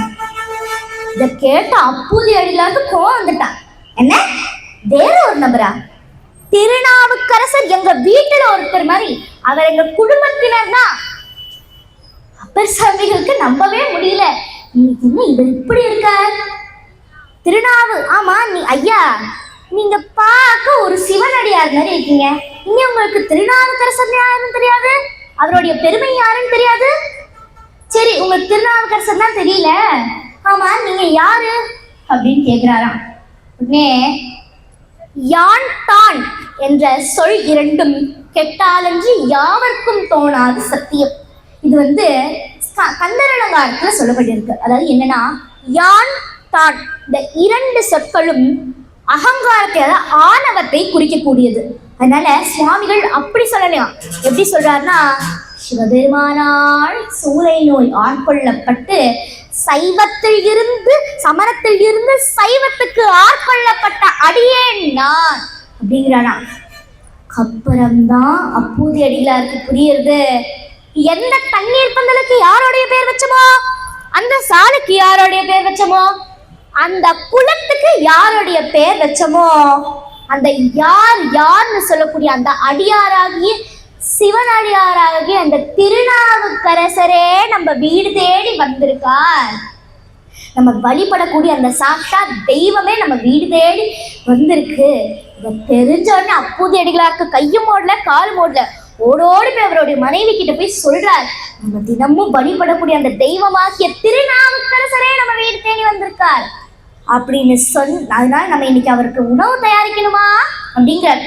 சரின்னு ஓடோடி அவருடைய மனைவியார் அப்பளம் என்ன, பாயாசம் என்ன, உக்களி என்ன, அவியல் என்ன, சாம்பார் என்ன, வத்த குழம்பு என்ன, அப்பளம் என்ன, வடை என்ன, விதவிதமான பக்ஷணங்களை தட்டி தூக்கிட்டா. உடனே அப்பதான் அப்பூதி அடிகளார் தன்னுடைய குழந்தையெல்லாம் இன்ட்ரடியூஸ் பண்ணி வைக்கிறார். ஐயா, இதுதான் முதல் திருநாவுக்கரசு, கொஞ்சம் கெட்டி. இதுதான் இரண்டாம் திருநாவுக்கரசு, ரொம்ப சுட்டி. இதுதான் மூணாம் திருநாவுக்கரசு, கொஞ்சம் குட்டி. அப்படின்னு எல்லாத்தையும், அதாவது நம்மெல்லாம் ஹிஸ்டரியில் படிச்சிருப்போம், சந்திரகுப்தா 1 2 3. அதே மாதிரி இவருக்கும் திருநாவுக்கரசர் 1 2 3. இவருக்கு எல்லாமே திருநாவுக்கரசர் தான். சரிட்டு அவங்க அந்த அப்பூதியடிகளாருடைய மனைவி உணவெல்லாம் சமைச்சிட்டு முதல் திருநாவுக்கரசை கூப்பிடுறார். தம்பி, இங்க வாப்பா, இந்த சுவாமிகளுக்கு சாப்பாடு பரிமாறணும், வாழையில மட்டும் பறிச்சுட்டு வாப்பா அப்படின்னு சொல்ற. ஏன் நம்பாத குழந்தையா இருந்தான்னு சொல்லியிருக்கோம். போரிங் ஒர்க் மம்மி, இந்த வேலையெல்லாம் ஏன் என்கிட்ட கொடுக்குறேன்? இந்த பிக் பாஸ்கெட்ல ஆர்டர் போட்டா வீடு தேடி வந்து கொடுத்துட போறா, இதுக்கெல்லாம் ஏமா என்ன வேலை வாங்குறேன் அப்படின்னு தானே கேட்கும். ஆனா இந்த திருநாவுக்கரசு என்ன சொல்லிட்டு போறதுன்னா, அந்த குழந்தை என்ன சொல்லுதுன்னா, நல்ல தாய் தந்தை ஏவ நான் இது செய்ய பெற்றேன் அப்படின்னு சொல்றான். அதாவது எங்க அம்மா அப்பா 2 பேரும் சிவனடியார்களுக்கு தொண்டு செய்யக்கூடியவாளா இருக்கா, அதனால எனக்கும் ஒரு சிவனடியாருக்கு தொண்டு செய்யக்கூடிய பாக்கியம் நானும் பெற்றேன் அப்படின்னு சொல்ற. சரின்னு அந்த குழந்தை வாழைத்தோப்புக்கு போய் அங்க ரொம்ப வெயிலா இருந்ததுனால அந்த வாழை இலைக்குள்ளார ஒரு நாகம் சுருண்டு இருக்கு. இந்த குழந்தை கவனிக்காம அப்படியே அந்த சடக்குன்னு அந்த வாழை இலைய வெட்டும் போது அங்க இருக்க பாம்பு அந்த குழந்தைய சீவிட்டமா தெரிஞ்சுடுத்து. நீர் போக போகுதான்னு தெரிஞ்சிடுது. ஆனா என்ன செய்ய, போறதுக்கு முன்னாடி அம்மா அப்பா கொடுத்த வேலையாவது முடிச்சுட்டு போயிடுவோமே ஓடுறது. அம்மா கிட்ட ஓடி போய் அந்த இலைய கொடுத்ததோ இல்லையோ அப்படியே அங்கேயே விழுந்து இறந்துது. அம்மாவுக்கு என்ன சொல்லணும்னு தெரியல. வீட்டுல நம்ம கும்புற சாக்ஷா திருநாவுக்கரசரே வந்திருக்காரு. அவர் வரும்போது நம்ம இப்படி குழந்தை வேற இப்படி ஆயிடுதே அப்படின்னு அப்பூதியடிகளார கும்புறார். அப்பூதியடிகளாருக்கு எவ்வளவு பெரிய மனசு, தன்னுடைய மகனை ஒரு பாயில சுருட்டி அந்த பக்கமா வச்சுட்டு திருநாவுக்கரசருக்கு உணவு பரிமாறம் போறார். போகும்போது திருநாவுக்கரசர் எல்லாத்துக்கும் சாப்பிடறதுக்கு முன்னாடி திருநீர் விட்டு விடுறார். அந்த மாதிரி அவர் கேட்கிறார், முதல் திருநாவுக்கரசு எங்க அப்படின்னு கேட்கிறார். அப்பூதியடிகளாருக்கு என்ன சொல்றதுன்னு தெரியல. தான் வழிபடுற சாக்ஷா தெய்வத்துக்கிட்ட பொய்யும் சொல்ல முடியாது. பார்த்தார், அவன் இங்கு இப்பொழுது உதவான் அப்படிங்கிறார். இதை கேட்டு திருநாவுக்கரசருக்கு ஒரு தடுமாற்றம். என்னது, இல்லையே, சம்திங் இஸ் ராங் அப்படிங்கறத புரிஞ்சு விட்டார். மெய் விரித்து உரை அப்படிங்கிறார். உடனே அப்பதான் அப்பூதியடிகளார் மனசு தாங்காம உள்ள இருந்த எல்லாத்தையும் சொல்லிட்டார். அதாவது மெய் விரித்து உரை அப்படிங்கிறதுக்கு 2 விளக்கம் சொல்லலாம். ஒண்ணு, மெய்னா உண்மைய சொல்லு. இன்னொரு மெய்னா அந்த பாயில சுருண்டு வைத்து இருக்கக்கூடிய உன்னுடைய மகனுடைய உடலை விரித்து சொல் அப்படிங்கிற. அப்பூதியடிகளார் வேற வழி இல்லாம எல்லாத்தையும் சொல்லிட்டார். சரி, உன்னுடைய மகனுடைய உடம்பு கொண்டு வா அப்படின்னு சொல்ற. சரி, அந்த குழந்தைய அப்படியே அந்த உடம்பு வச்சா அந்த குழந்தையோட வாயில ஒரு புண் செய்வான். ஏன்னா இறக்கும் திருவாயில கூட ஒரு சிவனடியாருக்கு தொண்டு செஞ்சுட்டு இறந்திருக்கோமே அப்படிங்கிற ஒரு புன்னகை, அந்த சந்தோஷம், திருப்தி இருக்காமா. இதை பார்த்த திருநாவுக்கரசருக்கு பொறுக்கல. லோகத்தையே காப்பாற்றிய சர்வேஸ்வரா, லோகத்தில இருக்க அந்த கோட்டிகளையும் உன் குச்சியில வச்சு காப்பாத்துற உனக்கு இந்த ஒரு குழந்தைய காப்பாற்றுறது பாரமா அப்படின்னு பாடல், அதாவது தீர்த்த பதிகம் அப்படின்னு பாட ஆரம்பிக்கிறார். அப்படின்னு 1 குலாம் 2 குலாம் 3 குலாம் 4 குலாம் 5 குலாம் 10 குலாங்கள் பாடுறார். 10வது குலாமுடைய இறுதி பாடல் கடைசி வரி முடிஞ்சா அந்த குழந்தை தூக்கத்துல இருந்து எந்திரிக்கிற குழந்தை போல எந்திரிச்சுப்பாங்க. இதை பார்த்து அப்பூதியடிகளாருக்கு என்ன சொல்றதுன்னே தெரியல. அப்புறம் திருநாவுக்கரசர் அவர் வீட்டுல சாப்பிட்டுட்டு அங்க இருந்து விடை பெறுறார்.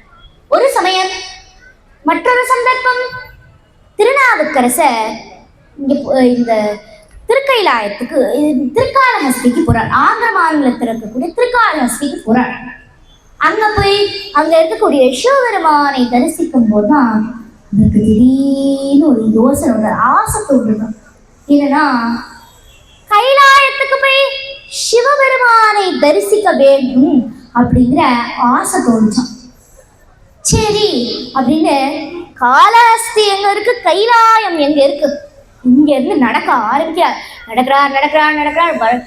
நாட்கள் வாரங்களாகுது, வாரங்கள் மாதங்களாகுது, மாதங்கள் ஆண்டுகளாகுது. நடந்துட்டே இருக்கார். 7-8 மாசம் கழிச்சு திரு காசியை அடைகிறார். அங்க போய் காசி விஸ்வநாதரை வழிபட்டுட்டு அங்கிருந்து திருப்பி நடக்க ஆரம்பிக்கிறார். நடந்து நடந்து நடந்து நேபாளம் தாண்டார். நேபாளில இருந்து காட்மாண்டுலாம் போயிட்டே இருக்கார். நடக்க முடியல, கால்கள்லாம் வெந்து போறது. நடக்க முடியாம தன்னுடைய மார்பாலையே தேய்ச்சு தேய்ச்சு தேய்ச்சு தேய்ச்சு தேய்ச்சு தேய்ச்சு நடக்கிறார். எல்லா இடத்துலையும் ரத்தம் பீறிட்டு வருது. நடந்துட்டே அப்படியே மானசரோவர் ஏரிக்கு பக்கத்துல போயிட்டே இருக்கார். போயிட்டு இருக்கும் போது சிவபெருமான் ஒரு அந்தனர் கோலத்துல தன்னுடைய திருவிளையாடலை இவர்கிட்ட நிகழ்த்தலாம் அப்படின்னு பாக்குறார். உடனே அந்தனர் கோலத்துல கேட்கிறார், ஐயா ஐயா, நீங்க பார்க்கவே ரொம்ப வயசாகி உங்களுக்கு அப்படியே உடம்பெல்லாம் ரத்தம் பீட்டு வருது, உங்களால் நீங்க எங்க போறீங்க? நானா அப்பா தம்பி, நான் கைலாயத்துக்கு போறேன். ஐயா, உங்க உடல்நிலை இருக்க நிலைமைக்கு நீங்க கைலாயம் போறீங்களா? அதெல்லாம் போக முடியாதுங்கய்யா, நீங்க கம்மனை திரும்பி போயிடுங்க அப்படிங்கிறாரு. உடனே அப்பர் சுவாமிகள் சொல்றாரா, ஆளும் நாயகன் கைலையன் அவன் இருக்கை கண்டல்லால் வாழும் இவ்விடம் கொண்டு வீழேன் அப்படின்னு சொல்றார். அதாவது போற உசுறு கைலாயத்தில் அந்த சிவபெருமான பார்த்துட்டே போட்டும் அப்படிங்கிறாரா. உடனே சிவபெருமான் பார்த்தார், நீ என்னப்பா என்ன தரிசிக்கிறது, நானே தரிசனம் கொடுக்கிறேன் அப்படின்னு சிவபெருமான் சொல்றார். ஐயா, நீங்க இங்க இருக்கக்கூடிய இந்த மானசரோவர் ஏரியில ஒரு முங்கி எந்திரிங்க அப்படின்னு சொல்றார். சரின்னு அப்பர் சுவாமிகள் இந்த மானசரோவர் நதியில முங்கி எந்திரிச்சா தஞ்சாவூர் கும்பகோணம் தஞ்சாவூர் பக்கத்துல இருக்கக்கூடிய திருவையாறுல எந்திரிக்கிறார். ஒரு நிமிஷத்துல கைலாயத்துல இருந்து இங்க கும்பகோணம் தஞ்சாவூர் பக்கத்துல இருக்கக்கூடிய திருவையாறுல எந்திரிக்கிறார். அங்கதான் அவருக்கு கைலாய காட்சியே கிடைக்கிறதுதான். இப்படிப்பட்ட இந்த சிறப்பு மிக்க இந்த அப்பூதி அடிகளார் என்னன்னா, இந்த அப்பூதி அடிகளார் இந்த சிவபெருமானையே வழிபடுறார். அதுக்கு மேல சிவபெருமானுக்கு தொண்டு செய்யக்கூடிய அடியாராகி அப்பர் சுவாமிகள் தான் வழிபட்டாராமா. சிவபெருமானுக்கே அதான் பிடிக்குமாமா. சிவபெருமானுக்கு தன்னை போற்றி புகழ்ந்து பாடுறதோட தனக்கு அடியார்கள் தன்னுடைய அடியார்களை போற்றி புகழ்ந்து பாடுறதுதான் ரொம்ப பிடிக்குமாமா. இந்த அப்பர் சுவாமிகளுடைய வாழ்க்கை வரலாறு நம்மளுக்கு என்ன சொல்லுதுன்னா, என் கடன் பணி செய்து கிடப்பதே. அதாவது என்னுடைய வேலை பணி செய்யறது, என்னுடைய வேலையை நம்மளுடைய வேலையை நம்ம தெளிவா செய்யணும். இதைத்தான் பகவத்கீதையில கீதாச்சாரியனாகிய கிருஷ்ணன் என்ன சொல்றாருன்னா, கர்மண்யேவாதி காரஸ்தே அப்படின்னு சொல்றார். அந்த கர்மண்யேவாதி காரஸ்தேவ வாழ்க்கையா வாழ்ந்து காட்டினவர் தான் நம்மளுடைய அப்பர் சுவாமிகள். சிவனை போற்றிய ஞானிகள் கோடி, சிவனை போற்றிய யோகிகள் கோடி, சிவனை போற்றிய சித்தர்கள் கோடி, சிவனை போற்றிய அடியார்கள் கோடி கோடி. இதுக்கு ஒரு நல்ல உதாரணம்னா திருவாரூர் என்று சிறப்பு பெற்ற சிவஸ்தலம். இங்க இருக்க சிவபெருமானுக்கு பேரு தியாகராஜன், தியாகேஷா, தியாகராஜன். ஒரு சமயம் சுந்தரமூர்த்தி நாயனார் இந்த தியாகேஷ பெருமான தரிசிக்க போறார். போகும்போது இந்த இந்த திருவாரூர் கோயில் என்ன சிறப்புனா, இங்க தேவாசிரிய மண்டபம் அப்படின்னு ஒண்ணு இருக்கு. தேவாசிரிய மண்டபம்னா சிவனடியார்கள் எல்லாரும் கூடி எல்லாரும் சேர்ந்து தென்னாட்டுடைய சிவனே போற்றே, என் நாட்டவர்க்கும் இறைவா போற்றி போற்றி அப்படின்னு ஓங்கி ஒழித்த இடம் தான் இந்த தேவாசிரிய மண்டபம். சிவனை தரிசிக்க வரும் அடியார்களும் பக்தர்களும் யாரா இருந்தாலும் இந்த தேவாசிரிய மண்டபத்தை தரிசிச்சிட்ட பிறகுதான் சிவபெருமானையே தரிசிக்க முடியும். ஆனா இந்த சுந்தரமூர்த்தி நாயனார் தேவாசிரிய மண்டபத்தை தரிசிக்காமையே போயிட்டார். உடனே ஒரு அடியார் கூப்பிட்டு சொல்றார், ஐயா, நீர் ஒரு அடியாரா இருந்துட்டு தேவாசிரிய மண்டபத்தை தரிசிக்காம போகின்றீரே அப்படின்றாராம். உடனே சுந்தரமூர்த்தி சுவாமிகள் ஓடோடி இந்த தேவாசிரிய மண்டபத்தை தரிசிக்கிறாராம். தரிசிச்ச பிறகுதான் அவர் யோசிக்கிறாரா, அதுல தியாகரேஷ பெருமாள் கிட்ட வேண்டானா, தியாகேஷா, தியாகராஜா, இத்தனை அடியார்கள் இருக்காங்களே, இவர்களுடைய அடிய நான் எப்போதுமே தொழுதுகிட்டே இருக்கணும் அப்படிங்கிறாரா. உடனே தியாகேஷ பெருமான் சொல்றார், நீ அவர்களுக்காக ஒரு பாட்டை பாடு அப்படிங்கிற. நானா? நான் பாடுவதா? நான் எப்படி பாட முடியும், எனக்கு பாட தெரியாது அப்படிங்கிற. உடனே அங்க இருந்து தியாகேஷ பெருமான் சொல்ற, தில்லை வளர்ந்தன தமிழியார்க்கும் அடியேன் அப்படின்னு அங்க இருந்து அவர் எடுத்து கொடுக்க, உடனே சுந்தரமூர்த்தி சுவாமிகள் பாடுறாராம், தில்லை வளர்ந்தன தமிழியார்க்கும் அடியேன், திருநீலகண்டத்து குயவனார் கடியேன், இல்லையே என்னாத இயற் பகைக்கும் அடியேன், இளையான் தன் குடிமாறன் அடியார்க்கும் அடியேன், வெள்ளுமா மிக வள்ளன்மை பொருளு கடியேன், திரிபொலிசு கொன்றையாய் விரல் விண்ட கடியேன், அள்ளிமென் முல்லையந்தரமர் மீது கடியேன், ஆரூரூரில் அம்மான காலே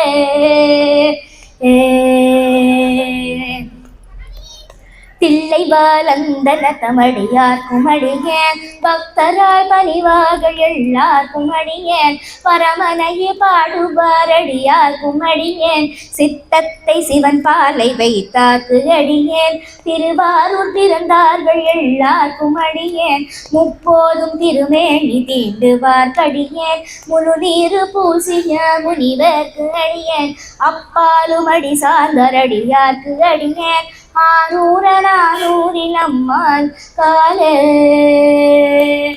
ஆரூரூரில் அம்மான காலே.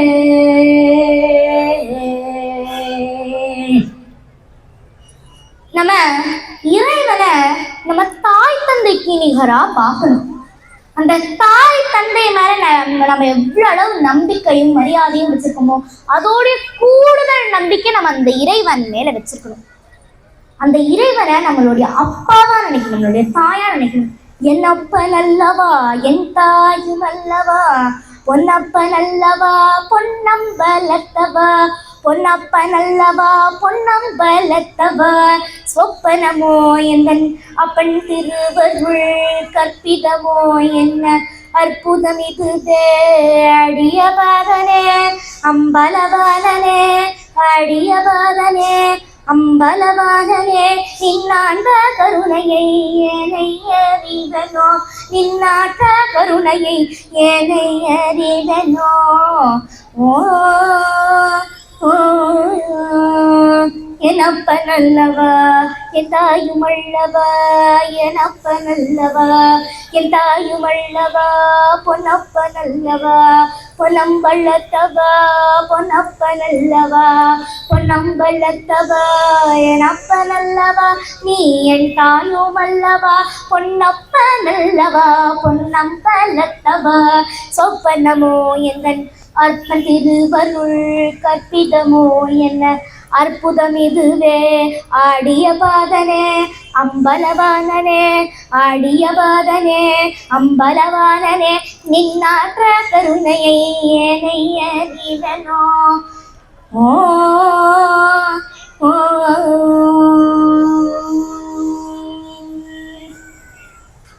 ஒருத்தர் இருந்தாரா, ஒரு ஜாலி மேன். அவருக்கு பொறுப்பும் இல்லை வெறுப்பும் இல்லை ஒண்ணுமே இல்லை. இப்ப பாரு ஜாலியா சைக்கிள புத்தி உள்ள மனிதர் எல்லாம் வெற்றி காண்பதில்லைன்னு பாடிட்டே போயிட்டு இருப்பாராம். எப்பவுமே அப்படிதான் இருப்பாராம். வழியில ஒரு கவிஞரை பார்க்குற. கவிஞர்களுடைய பாதி நேரம் வேலையை அப்படியே ஒன்று உட்காந்து இப்படியே சிந்திச்சுட்டு இருப்பா, இல்லாட்டி அந்த இயற்கையை பார்த்து அப்படியே ரசிச்சுட்டே இருப்பா. இவர் தான் ரொம்ப ஜாலி மேன் ஆச்சு.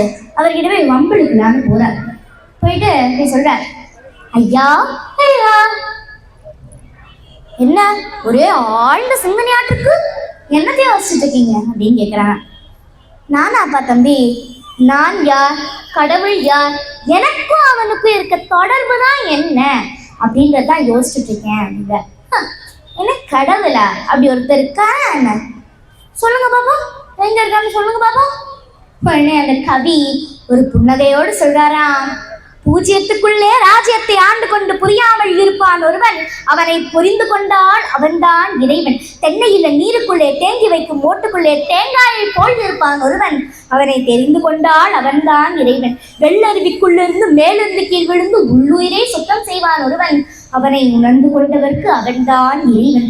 வானவெளி பட்டினத்தில் வட்டமதி சக்கிரத்தில் ஞானரதம் ஓட்டி வரும் ஒருவன், அவனை நாடிவிட்டால் அவன்தான் இறைவன். அஞ்சு மலர் காட்டுக்குள்ளே ஆசை மலர் பூத்திருந்தால் நெஞ்சமலர் நீக்கிவிடும் ஒருவன், அவனை நினைந்து கொண்டால் அவன்தான் இறைவன். முற்றும் கசந்ததென்று பற்றறுத்து வந்தவர்க்கு சுற்றமென நின்றிருப்பான் ஒருவன், அவனை தொடர்ந்து சென்றால் அவன்தான் இறைவன். கற்றவர்க்கு கண் கொடுப்பான், அற்றவர்க்கு கை கொடுப்பான், பெற்றவரை பெற்றெடுத்த ஒருவன், அவனை தெரிந்து வந்தால் அவன்தான் இறைவன். பஞ்சுபடும் பாடுபடும் நெஞ்சுபடும் பாடறிந்து அஞ்சுதலை தீர்த்து வைப்பான் ஒருவன், அவன்தான் ஆறுதல் தந்தருளும் இறைவன். கல்லுக்குள்ளே தேரை கண்டு கருவுக்குள்ளே பிள்ளை கண்டு உள்ளிருந்து ஊட்டி வைப்பான் ஒருவன், அதனை உண்டு கழித்தவர்க்கு அவன்தான் இறைவன். நீருக்குள்ளே குளிர்ச்சி வைத்து நெருப்புக்குள்ளே சூடு வைத்து கருப்புக்குள்ளும் வெண்மை வைத்தான் ஒருவன், உள்ளம் கனிந்து கண்டவர்க்கு அவன்தான் இறைவன். உள்ளத்தின் உள்விளக்கி உள்ளுக்குள் அடங்கி தான் உண்டென்று காட்டிவிட்டான் ஒருவன், அவனை உணர்ந்து கொண்டவர்க்கு அவன்தான் இறைவன். கோழிக்குள் முட்டை வைத்து முட்டைக்குள் கோழி வைத்து வாழைக்கும் கன்று வைத்தான் ஒருவன், அந்த ஏழையின் பேர் உலகில் இறைவன். சின்னஞ்சிறு சக்கிரத்தில் ஜீவன்களை சுத்த வைத்து தன்னை மறந்தே அமர்ந்திருப்பான் ஒருவன், அவன் தடம் தெரிந்தால் அவன்தான் இறைவன். தான் பெரிய வீரன் என்று தலை நிமிர்ந்து வாழ்பவரை நாள் குறித்து அழைத்து செல்வான் ஒருவன், இந்த நாடகத்தை ஆட்டி வைக்கும் இறைவன் அப்படின்னு சொல்ல. இத சொன்னது வேற யாரும் இல்ல, கவிக்கெல்லாம் கவி, மகா கவி, கவி பேரரசு, அர்த்தமுள்ள இந்த இந்து மதத்தை குறித்த கவியரசர் திரு கண்ணதாசன் ஐயா தான். அவர் எழுதியதான் இது. ஒருத்தர் ஒரு சிவனடியார் கிட்ட போய் கேட்கிறார், ஐயா எனக்கு கொஞ்ச நாளாவே சிவ சிந்தனையா இருக்கு, ஆனா அப்படிப்பட்ட அந்த சிவனை எனக்கு ஆராதிக்கிறதுக்கு பாடல்கள் தெரியாது, பதிகங்கள் தெரியாது, எழுத படிக்கவும் தெரியாது. நானே ஒரு கூல வேலை செஞ்சு உழைக்கக்கூடிய ஒரு தொழிலாளி, அதனால எனக்கு படிக்கிறதுக்கு நேரமும் கிடையாது. ஆனா இப்படிப்பட்ட இந்த சிவனை ஆராதிக்கிறதுக்கு நான் என்னதான் செய்ய, இந்த சிவனை நான் எப்படி ஆராதிக்க அப்படின்னு கேட்டக்கு அந்த சிவனடியார் சொல்றாரா, தம்பி சிவனை ஆராதிப்பதற்கு பாடல்கள் வேண்டாம், பதிகங்கள் வேண்டாம், அவனை ஆராதிப்பதற்கு அன்பு என்ற மூன்றெழுத்தும் சிவம் என்ற மூன்றெழுத்தும் போதும் அந்த சிவனை ஆராதிப்பதற்கு அப்படின்றாராம். அதாவது அன்பே சிவம் தான் அந்த அடியார் சொல்றாராம். இதையே ராமலிங்க வள்ளல் சுவாமிகள் எப்படி சொல்றாருன்னா, அன்பெனும் பிடியுள் அகப்படும் மலையே, அன்பெனும் குடில் புகும் அரசே, அன்பெனும் வலைக்குட்படும் பரம்பொருளே, அன்பெனும் கருத்தமர் அமுதே, அன்பெனும் கடத்துள் அடங்கிடும் கடலே, அன்பெனும் உயிர் ஒளிர் அறிவே, அன்பெனும் அணுவுள் அமைந்த பேரொழியே, அன்புருவாம் பரசிவமே அப்படின்னு சொல்றார். இப்படி இந்த சிவன் மேலே ஏற்றப்பட்ட தேவாரம் மற்றும் பல சிவபுராண பாடல்கள், திருப்புகையார், திருவாசகம், பல சிவன் மேலே ஏற்றப்பட்ட இந்த பாடல்களை அனுதினமும் போற்றி புகழ்ந்து அடுத்த சந்ததிக்கு எடுத்துட்டு போய் லோகக்ஷேமத்தை உண்டாக்குவோமாக. தென்னாட்டுடைய சிவனே போற்றி, எந்நாட்டவர்க்கும் இறைவா போற்றி. அன்பேஸ்வம் ब्रह्ममुरारी सुरार्चितलिङ्गं निर्मलभाषितशोभितलिङ्गं जन्मजदुःखविनाशकलिङ्गं तत्प्रणमामि सदा शिवलिङ्गम् देवमुनिव्यवहारितलिङ्गं कामदपरहरुणाकरलिङ्गं रावणगर्भकरुणाकरलिङ्गं तत्प्रणमामि சதா சிவலிங்கம். தென்னாட்டுடைய சிவனே போற்றி. இனி அது கேட்பின் தனி நடி வேலோர் இனிது இனிது ஏகாந்தம் இனிது, அதனினும் இனிது ஆதியை தொழுதல், அதனினும் இனிது அறிவினர் சேர்த்தல், அதனினும் இனிது அறிவுள்ளாரை கனவிலும் நினைவிலும் காண்பதுதானே. இது அனைத்திலும் இனிது நம்ம கோயம்புத்தூர் பேரூர் பட்டீஸ்வரர் கோயிலில் உங்கள் அனைவர் முன் பேசுவதுதானே. நன்றி, வணக்கம். இந்த வாய்ப்பை எனக்கு அளித்த தமிழ்நாடு அறநிலைத்துறை அமைச்சர் திரு சேகர் பாபு ஐயா அவர்களுக்கும் அறநிலைத்துறை அதிகாரிகள் உங்கள் அனைவருக்கும் முக்கியமாக இந்த வாய்ப்புக்காக எனக்கு தேடி அடைந்த என்னுடைய தாத்தாவுக்கும் என்னுடைய நன்றியை தெரிவித்துக் கொள்கிறேன். நன்றி, வணக்கம்.